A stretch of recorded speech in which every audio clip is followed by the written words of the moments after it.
시청자 여러분, 얼마나 마음이 상하셨습니까? 참담한 총선 결과 앞에 정말 할 말이 없을 지경입니다. 그러나 김종인 총괄선대위원장이 말했듯이 국민의 뜻인데 어떻게 하겠습니까? 국민 모두, 그리고 모든 사람들이 총선 결과를 겸허히 받아들이면서 반성과 성찰을 통해서 새롭게 해나가는 것이 사는 길이 아닌가 하는 생각이 듭니다.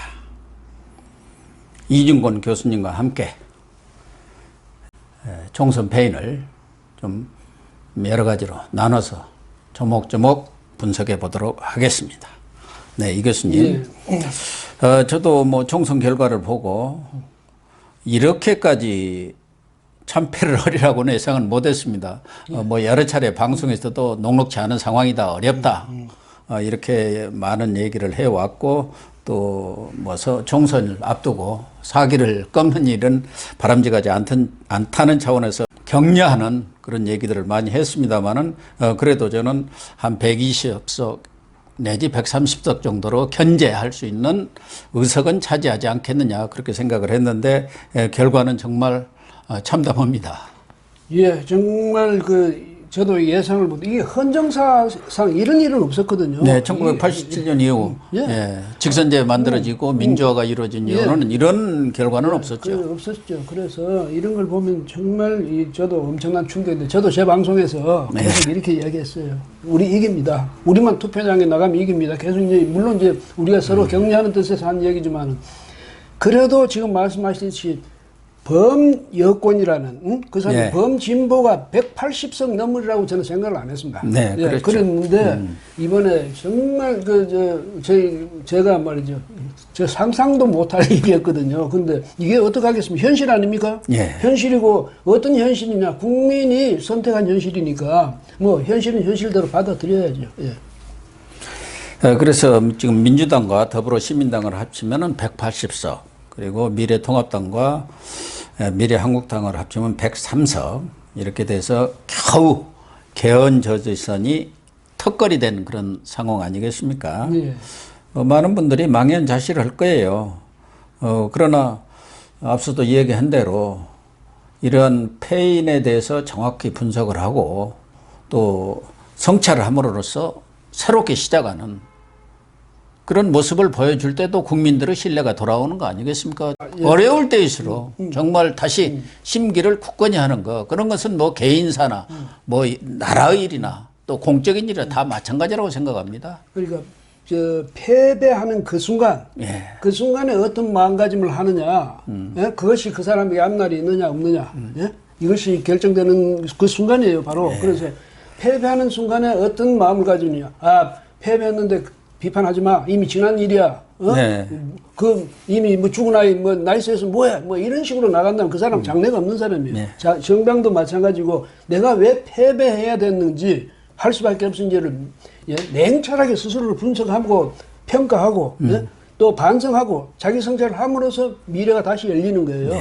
그 점에서는 냉철하게 분석을 해야죠. 우리 이 교수님이나 저나 이 총선을 앞두고 사실 뭐 통합당에 하는 여러 가지 행태들을 볼 때 정말 저는 정치부 기자 그렇게 오래 했지만 이렇게 무력한 야당은 사실 처음 봤습니다.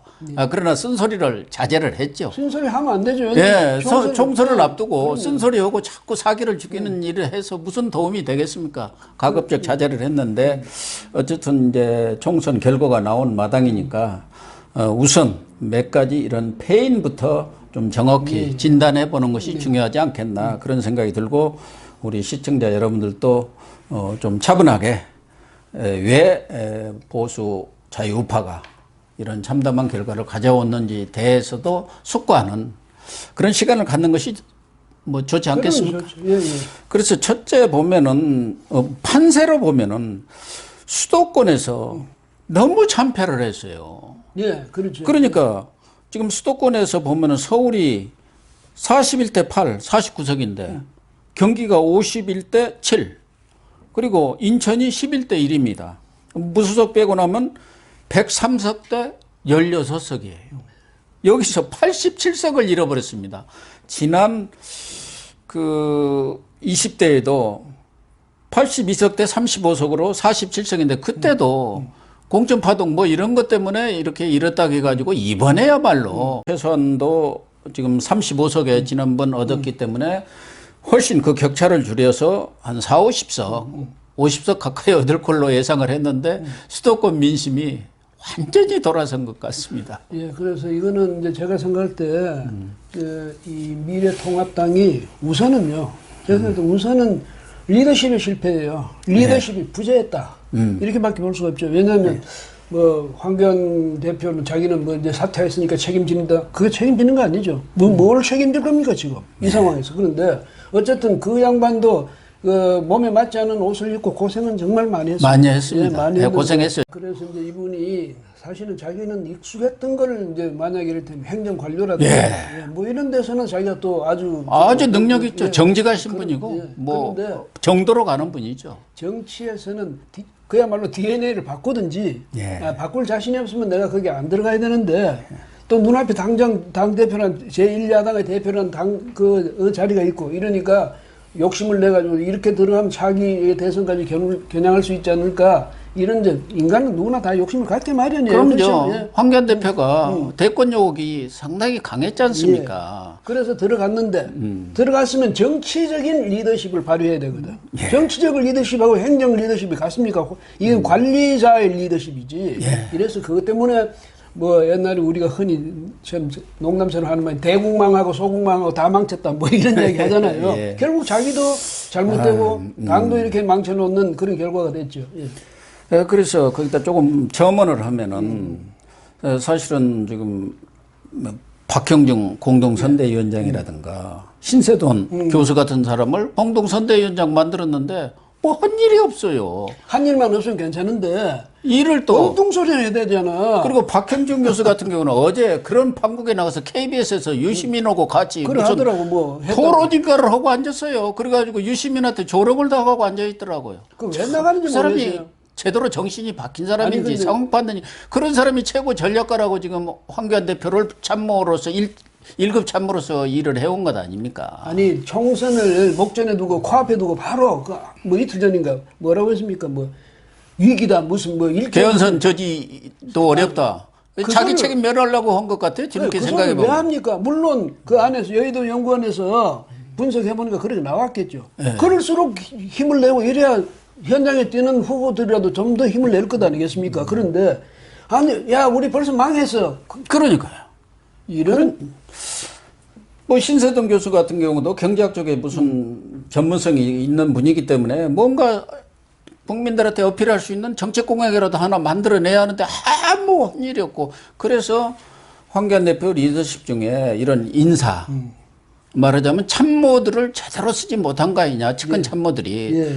거기다가 뭐 여러 차례 얘기도 나왔습니다만은 지금 황교안 리더십과 관련해서 홍준표, 김태호, 또 김병준 이런 사람들은 사실은 공천에서 배제하거나 그렇게 험지로 보낼 게 아니라 수도권에서 좋은 자리에서 좀 이렇게 뛰도록 해줬으면 좋았을 뻔했고 아니면은 본인들이 원하는 짓에도 뛰어도 되거든요. 근데 구태여 이렇게 자르는 걸 보고 많은 사람들이 홍준표가 늘 얘기하고 있습니다만은 대권 경쟁자들을 미리 제거를 해버렸다. 참모들이 과거에도 그런 일이 있었지 않습니까? 이해창 총재 시절의 과거.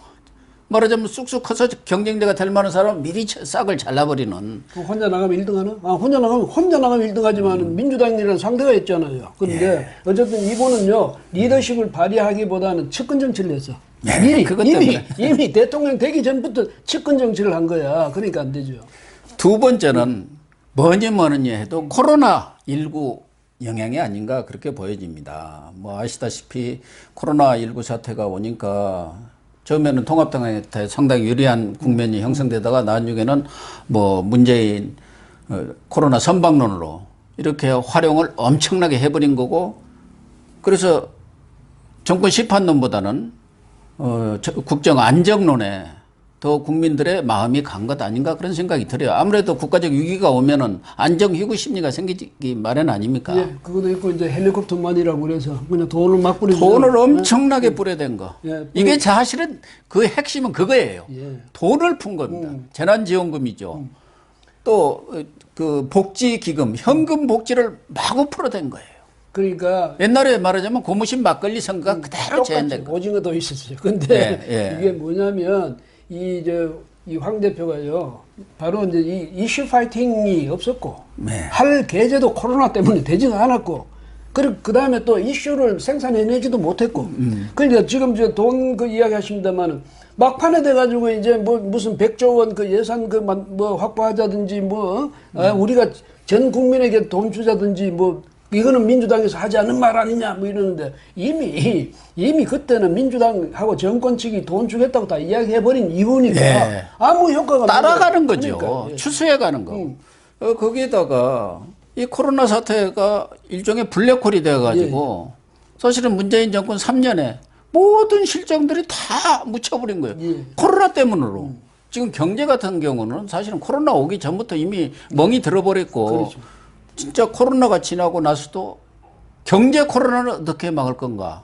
어떻게 할 건가? 지금 제일 큰 일 아닙니까? 그런데 그런 것들도 다 코로나로 이렇게 묻혀버린 거. 그러니까 문재인 대통령이 참 운이 좋은 사람이라는 생각이 드는 게 지금까지 지금 말씀하신 모든 경제 실정을 코로나 탓으로 다 돌릴 수 있게 됐죠. 예. 그다음에 앞으로 경제가 굉장히 어려워집니다. 어려워지는 이것도 코로나 탓으로 다 돌릴 수 있거든.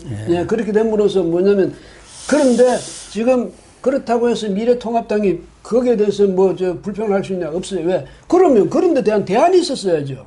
그러니까요. 네? 그래서 있었잖아. 세 번째 원인이 바로 말하자면은 선거는 누가 주도권을 쥐냐냐고. 예. 특히 이런 중간 선거의 경우는 야권이 주도권을 쥐는데 그 주도권을 쥐는 첫 번째 요인이라고 한다면 이슈 파이팅이거든요. 공약도 팍팍 던지고 이슈를 주도해 가야 하는 솔직한 얘기가 지금 통합당이 이번 선거에서 무슨 이슈 하나를 터뜨린 게 있습니까? 공약을 제대로 하나 내놓은 우리들이 생각할 수 있는 공약도 무지하게 많은데 예를 들면 뭐 탈원전 같은 걸 정책 그 시기로 한번 국민투표에 붙이자 같이 그 많은 국민들이 공감하는 문제예요. 예. 뭐 여러 가지가 있을 수 있거든요. 많죠. 그런데 단 하나 나온 게 없어요.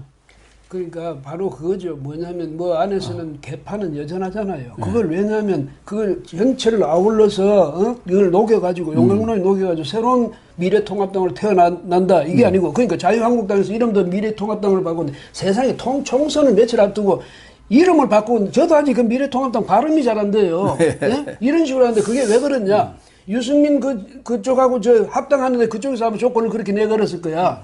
우리가 합당이니까 이름 바꿔야 되는 거 아니냐 이런데 합당에 오는 사람들이나 그걸 받는 사람이나 이렇게 저 머리가 부족해가지고 국민들이 솔직히 가서 저 물어보십시오. 유권자들한테 미래통합당 아냐면 모르지 몇 번인지 그거 찍었지 미래통합당인지 아닌지 그걸 모른단 말이에요. 그래서 이런 식으로 아예 이 사람들 승리할 생각은 전혀 없었던 것 같아요. 예. 그러니까 통합이라는 것이 하나의 시대적인 어떤 뭐 야권으로서는 하나의 명제였기 때문에 뭐 통합하는 것은 좋은데 이것도 가장 큰 패인 중에 하나가 말씀하신 대로 통합을 하면 화학적 통합이 이루어져야 하는데 사실은 다 따로 국밥 아니었습니까? 유승민은 유승민대로 돌아다니고 누구는 누구대로 돌아다니고 그러다 보니까 이 당이 질이 멸렬한 거예요, 사실은.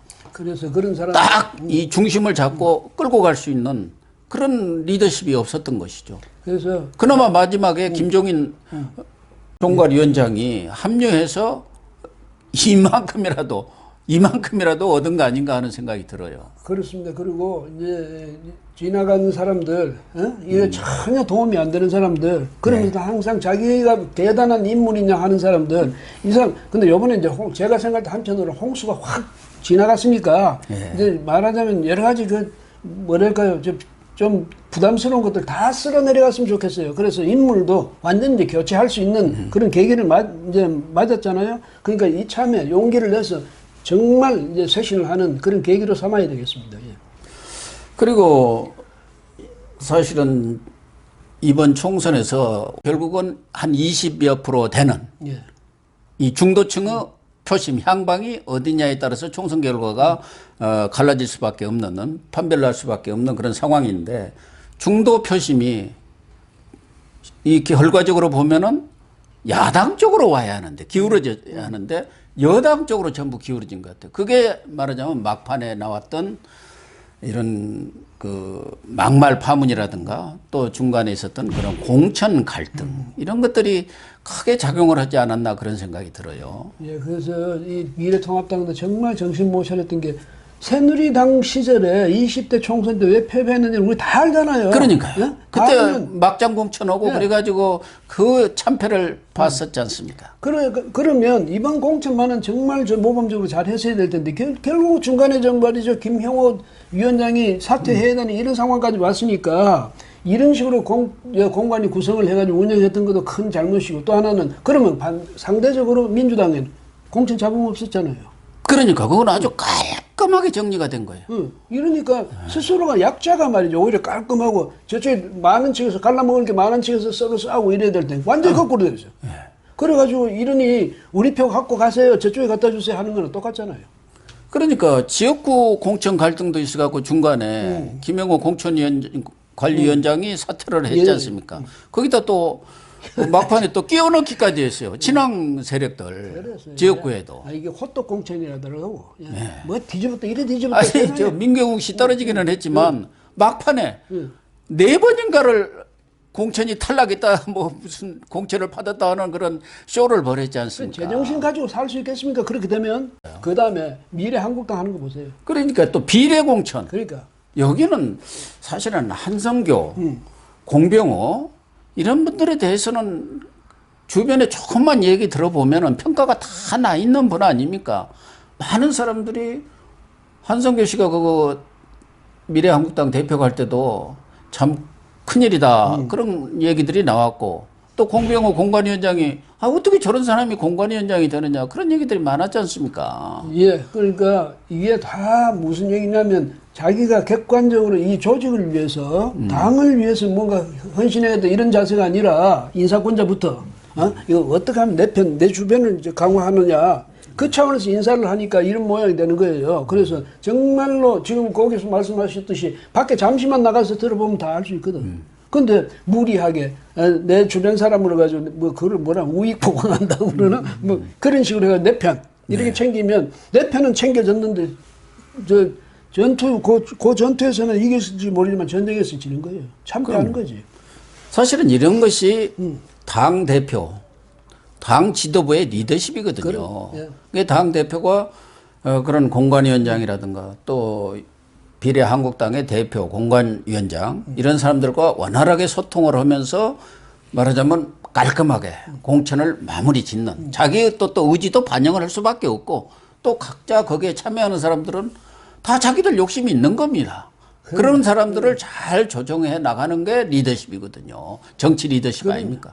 그러니까 사실은 정치라는 게 종합예술이라고 하는 거예요. 아무나 할 것 같지만 아무도 못하는 게 또 정치고 거기서 다 난다긴다 하는 사람들 아닙니까? 나름대로 논두렁 전기 다 타고난 사람들을 거느리려면 그만큼 정치적 리더십이 있어야 하는데 그런 부분에서 좀 너무 아쉬운 것 아니었나 그런 생각이 들어요. 이게 뭐 저기 석수 있잖아요. 석공. 예. 석공이 뭐부터 배웠냐면 눈 깜빡이부터 배운 겁니다. 그 기술 배우는 게. 못난 석공은 눈 깜짝이는 것부터 배운다는 거야. 그러나 마찬가지로 아니 저기 황교안 대표도 말이죠. 이제 그만둔 분이라 해서 책임을 면하다고 생각하면 천만에 오산인데 어쨌든 이분이 들어와서 나는 정치 리더십이 부족하다.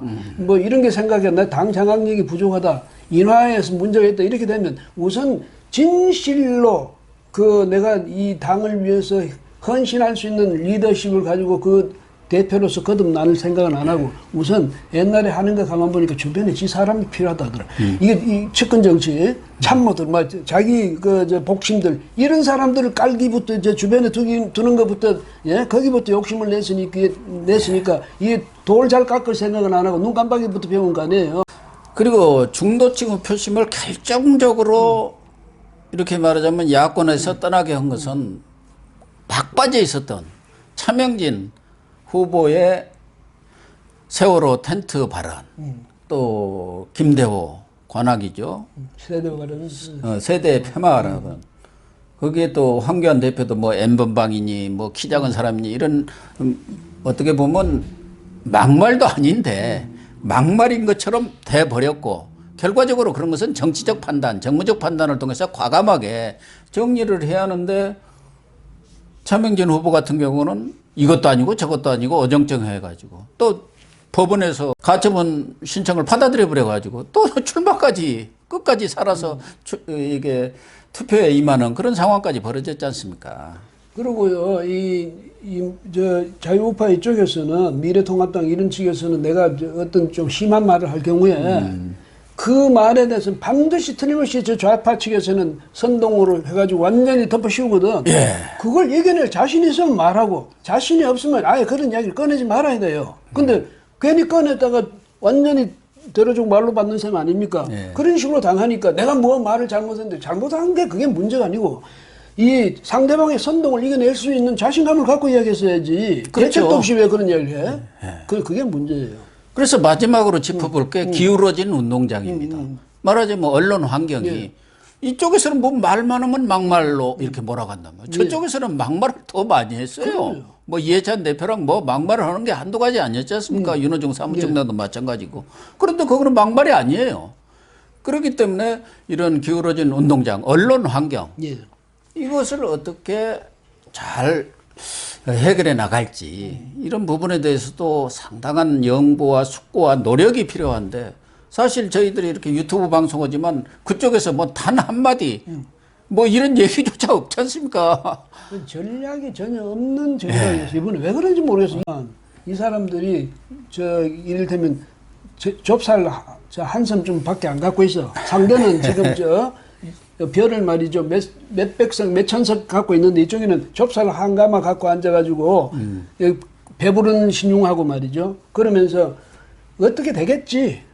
당장 먹을 건 있으니까 어떻게 되겠지? 이런 식으로 나오니까 그러잖아요. 지금 말씀하신 대로 언론 완전히 기울어진 운동장 아니에요. 예. 그럼 자기들이 10배 더 노력을 해야 이게 그나마 만회될 수 있다 이런 생각은 안 하고 세상에 그런데 어떻게 해?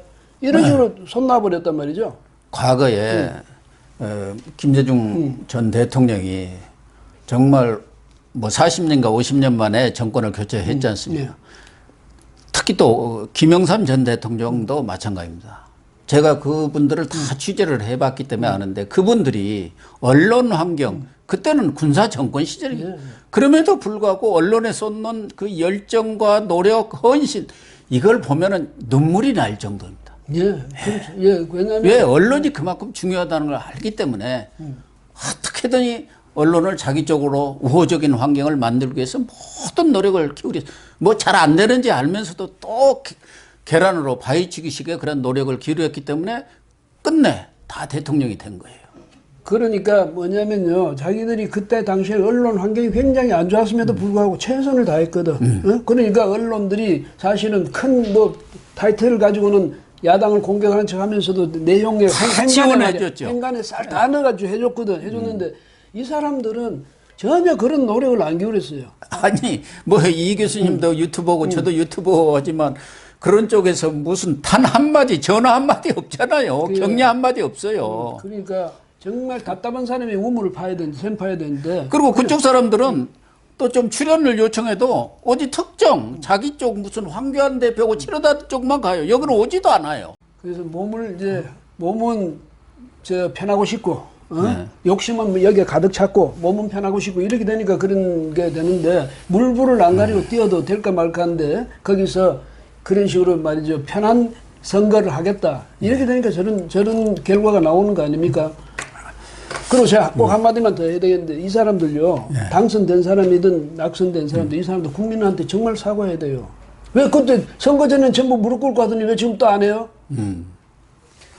어쨌든 지금 마지막으로 황교안 대표도 즉각적으로 사퇴를 했어요. 물론 책임을 지고 사퇴하는 것은 뭐 당연지사입니다만은 적어도 경우에 따라서는 이렇게 물러나 버리면은 당이 공백 상태로 가지 않습니까? 물러나는 것은 좋은데 최소한도 비대위 구성이라든가 뭔가 당을 끌어갈 수 있는 그런 체제만은 결자 해지의 노력만은 했어야 하지 않느냐 하는 생각도 들고 물론 뭐 김종인 총괄선대위원장이야 자기로서는 뭐 당의 지도부가 아니었고 말하자면 이 선거를 위해서 오신 분이니까 자기는 선거가 끝났으니까 내 임무는 끝났고 평범한 그냥 일상으로 돌아가겠다 이렇게 얘기하는데 그렇다고 본다면은 지금 통합당은 지도부 공백 상태가 꽤 오래돼 갈 것이고 그렇게 해서 또 당이 뭐랄까 혼란을 겪지 않겠느냐 그런 생각도 들어서 뭔가 좀 마무리를 어떻게 했으면 좋겠다 그런 말씀을 좀 해주셨으면 어떻게 했으면 좋을 것 같습니다. 그러니까 이 황 대표가 정말 정치 리더십이 없고 정치 감각이 없다는 게 드러나는 거예요. 당연히 책임져야죠. 그건 책임을 져야 되는 지금 그러니까. 말씀처럼 마무리를 해놓고 책임을 져야지. 그럼 이제 원내대표가 있는데 이 원내대표가 또 떨어져 버렸지 않습니까? 예, 이러니까 낙엽은 다 떨어지고 뭐 전 원내대표냐만 힘이 생길 리도 없고 비대위를 구성하더라도 누가 중심이 돼 주도해가지고 네. 이걸 구성하는 사람들이 있어야 되는데 이런 상황에서 또 무슨 큰 문제가 뭐냐면 자 앞으로 당선된 사람이 이끌어가야 될 당 아닙니까? 근데 당선될 사람은 아직 국회의원 아니에요. 아니죠. 그럼 지금 나가야 될 사람은 5월 말 6월이 돼야 국회의원이죠. 지금 이제 나가야 될 사람들이 앉아가지고 있거든요. 그런데 이 사람들이 또 비대위 구성한다 했을 때 힘이 과연 생길 수가 있느냐 이런 문제도 있고 하니까 지금 리더십 공백 상태가 돼버렸거든요. 그런데 여기서 어떻게 하든 무슨 자기들 내부에서 무슨 원탁 회의를 하든 뭘 하든 하고 황교안 대표에 대해서도 당신은 책임을 지고 말이지 정리를 하고 나가야지 어떻게 그냥 나갈 수 있냐 해가지고 황교안 대표도 그거예요. 정말 뭐 깔끔한 건 좋은데 그런 식으로 깔끔해버리면 남 저렇게 팽개치고 자기만 깔끔해버리면 됩니까?